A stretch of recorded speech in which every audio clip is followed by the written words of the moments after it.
پچھلے دنوں اسلام آباد میں ایک منہ پھٹ چینی ماہر معاشیات نے ایک پروگرام میں ہمارے وزیر خزانہ کو آڑے ہاتھوں لیا. اس نے کہا تم مغرب کو اور امریکہ کو الزام دینا بند کرو, تم خود اپنی معاشی بربادی کے ذمہ دار ہو.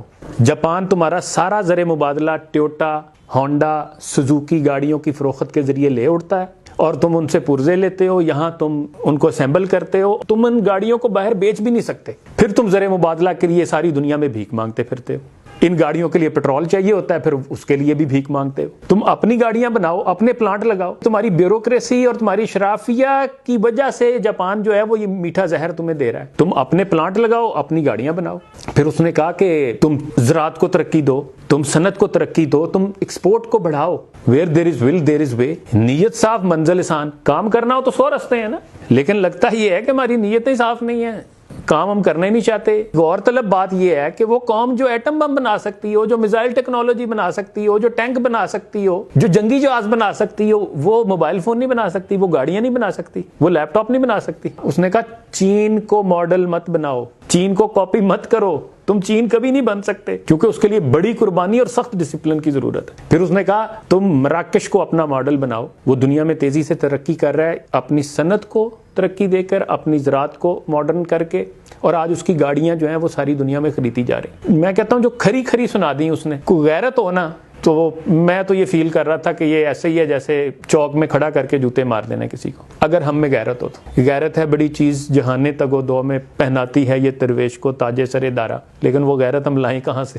ہم غلام ابن غلام, حمیت نام تھا جس کا گئی تیمور کے گھر سے. یہ واقعہ پڑھنے کے بعد ایسے مجھے واٹس ایپ پہ آیا تو مجھے نا اقبال کے وہ اشعار یاد آ رہے تھے. ترک ہلال احمر کا ایک وفد جو ہے وہ آیا لاہور میں. اشعار سے پتہ یہ چلتا ہے کہ مولوی صاحب نے نا لمبی نماز پڑھا دی. تو اس پہ جو ہے نا اقبال نے اشعار کہے, اس کا نام ہے غلاموں کی نماز. اصل بات تو یہی ہے کہ ہم ابھی تک غلامی سے نہیں نکلے بھائی, ہم اپنے فیصلے خود کرتے نہیں ہیں. تو وہ اشعار یہ ہیں, وہ کہتا ہے کہا مجاہد ترکی نے مجھ سے بعد نماز, طویل سجدہ ہے کیوں اس قدر تمہارے امام. یہ بڑے لمبے سجدے کرتے ہیں یار, تمہیں اور کوئی کام نہیں ہے. تو پھر اقبال کہتے ہیں وہ سادہ مرد مجاہد وہ مومن آزاد, میں یہاں کہوں گا وہ سادہ چینی جوان وہ بندہ آزاد, خبر نہ تھی اسے کیا چیز ہے نماز غلام. اسے کیا پتا غلاموں کی نماز کیا ہوتی. دیکھیں ترک بھی کبھی غلام نہیں رہے نا, اور آج بھی آپ ان کے ٹریٹس دیکھیں, آپ کو لگتا ہے. میں گیا ہوں, میں کہتا ہوں میں نے جو پہلی چیز فیل کی وہ یہ تھی کہ یار یہ قوم واقعی اس کی خودی ہے. یعنی ہفتے میں مجھے بڑا مشکل سے بندہ ایک ملا ہوگا جو انگریزی کا ایک جملہ جانتا ہو. کہا مجاہد ترکی نے مجھ سے بعد نماز, طویل سجدہ ہے کیوں اس قدر تمہارے امام, وہ سادہ مرد مجاہد وہ مومن آزاد, خبر نہ تھی اسے کیا چیز ہے نماز غلام. ہزار کام ہے مردان حر کو دنیا میں, جو آزاد لوگ ہوتے ہیں ان کو بڑے کام ہوتے ہیں, انہی کے ذوق عمل سے ہیں امتوں کے نظام. بدن غلام کا سوز عمل سے ہے محروم, کہ ہے مرور غلاموں کے روز و شب پہ حرام.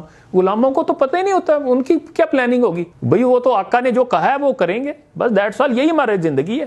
وہ تو آزاد لوگ ہوتے ہیں جو پلاننگ کرتے ہیں, جو لانگ ٹرم سوچتے ہیں, جو مستقبل کو سوچتے ہیں. پھر آخر پہ اقبال نے کہا کہ طویل سجدہ اگر ہیں تو کیا تعجب ہے, برائے سجدہ اور غریبوں کو کیا ہے کام. غریبوں کو اور کام ہی کیا سجدوں کے علاوہ. خدا نصیب کرے ہند کے اماموں کو وہ سجدہ جس میں ہے ملت کی زندگی کا پیام. اقبال آخر پہ دعا کرتا ہے کہ اللہ کرے ہمارے ہند کے اماموں کو وہ سجدہ نصیب ہو جس سے ملتیں کھڑی ہوتی ہیں, جس سے قومیں کھڑی ہوتی ہیں, جس سے قومیں عروج پاتی ہیں, جس سے قومیں دنیا میں اپنا مقام پیدا کرتی ہیں.